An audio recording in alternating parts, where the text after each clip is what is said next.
In this video, we're going to talk about Palantir and SoFi. I believe this may be the last chance we get to participate in these stocks before the next leg up. I'm also going to talk about the markets, where I think that's going in the short term, and why I'm doubling down on these two stocks going forward. So let's go ahead and jump into it. Remember, this is not financial advice.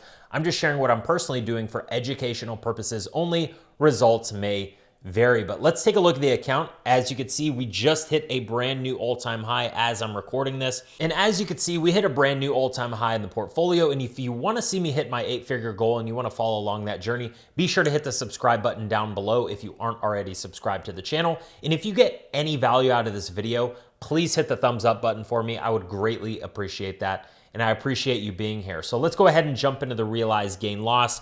For the month of September, we did I hit my goals of 3 to 5% per month. That's kind of my monthly target. We hit 53K in the portfolio, which is a little over 4%. Obviously, results vary month to month, and it really based off, risk tolerance. But I just want to document these for educational purposes. Now, let's go ahead and dive into it. Remember, I do give away free trade ideas on my Instagram and my free newsletter. So those are both down below in the description. Also, if you'd like to work one-on-one with me and join my private mastermind with 395 members, that'll also be at the top of the description down below. But I just want to jump straight into it with this video. This will be a quick update video, and I want to talk about some key important factors in Palantir and SoFi growth going forward.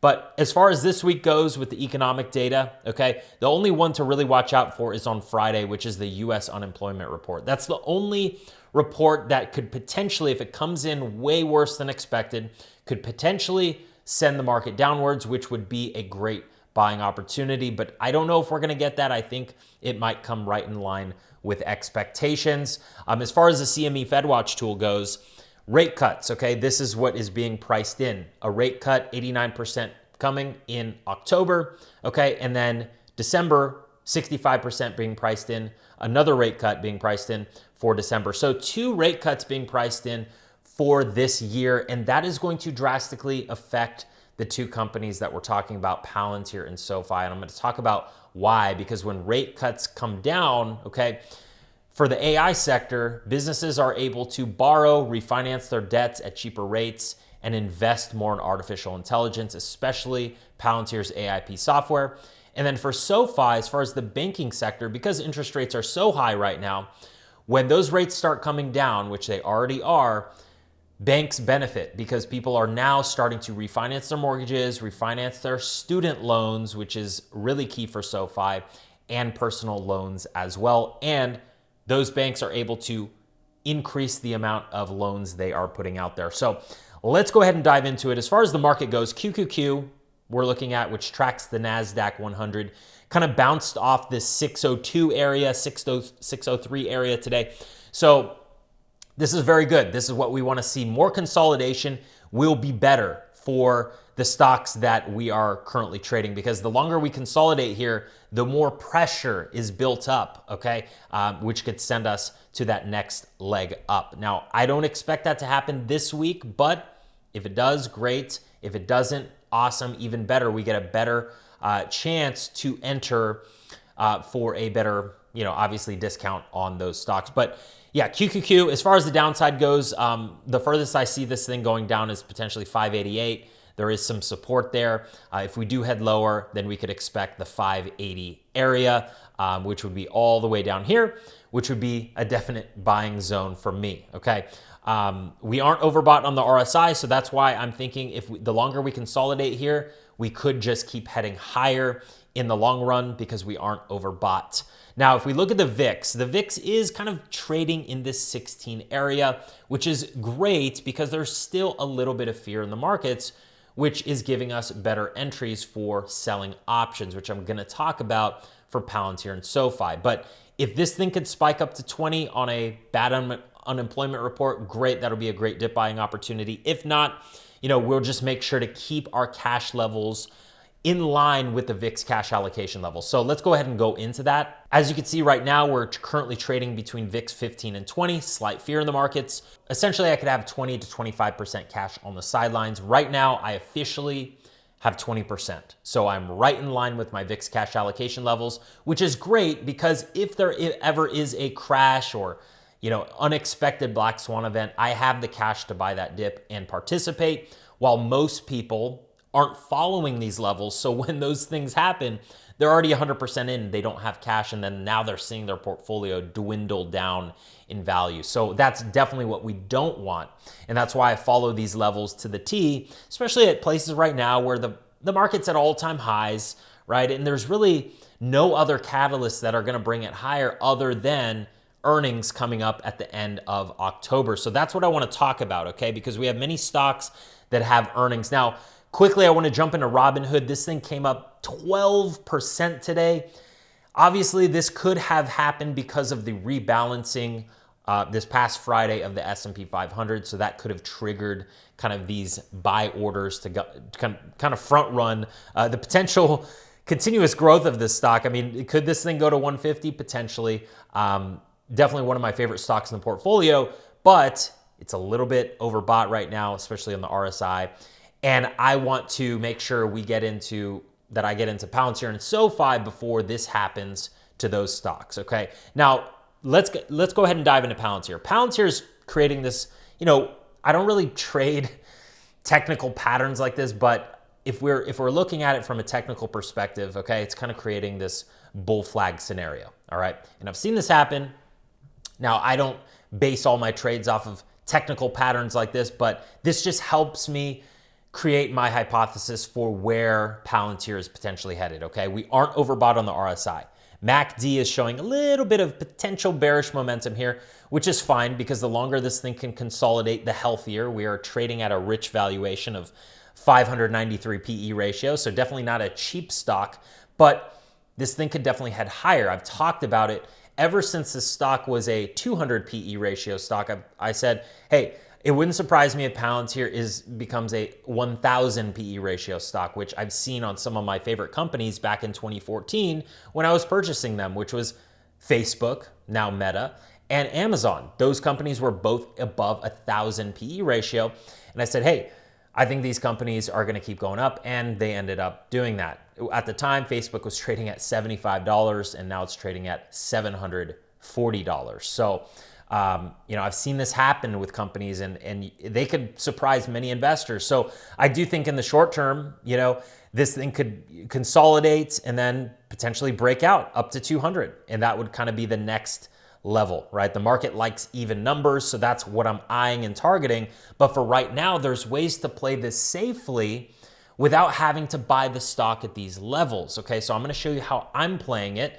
First, I wanna talk about a couple things. Palantir, in August, they landed that $10 billion Army software and data contract that will last 10 years. So that was a huge one for them. And also recently, they landed a UK defense contract estimated to be worth around 750 pounds. So that's a good one for them as well. So they're landing continuous contracts into every quarter. Their net free cash flows are growing and growing. So I'm really not worried about the fundamentals of the stock. As long as those net free cash flows keep growing, that is great, okay? So how am I playing this in a safer manner, considering that Palantir is very high up? I do recognize that. I'm not saying, hey, I'm buying at these levels, because I'm not buying the shares at these levels, but what I'm doing is I'm participating in a safer way. So let's go to my account. Remember, this is not financial advice. I'm just sharing what I'm personally doing for educational purposes only. Results may vary. But if we go into the account, you can see right now, I have about $99,000 worth of cash secured puts, okay?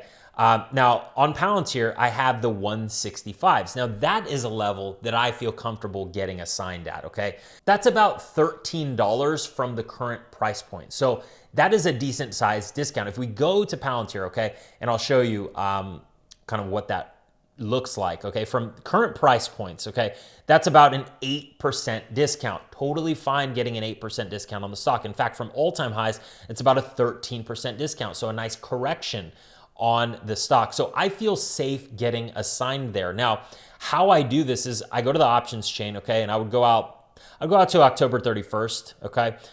The earnings on Palantir are the week after, so you could play those as well, but I'm just gonna go out 32 days, and then once those expire, I can play earnings week.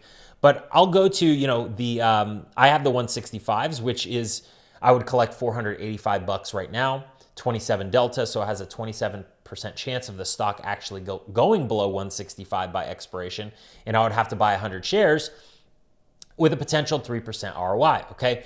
Right now, I'd probably go to the 170s, pick up almost 4% potential ROI. Obviously, results vary based off where the stock's at, but I like it there, okay? Now, if I wanted to just go out to earnings, there's a lot more premium and implied volatility in these options. So as you can see, that same 165 option is paying out not 3% potential ROI, but a 5.2% potential ROI. So I would probably just move out to that week, pick up 810 bucks and be happy with that. Now the risk is, again, if the stock goes below 165, I will be assigned 100 shares. And the expected move for that week, the market makers are pricing in a $30 move. So you do have to be aware of that. This thing could go all the way down to the mid 150s. All right. So if I wanted to be super safe, I would go to the 155, right, and collect 3.49 potential ROI there, okay? So that's gonna be kind of how I would play it in a safer manner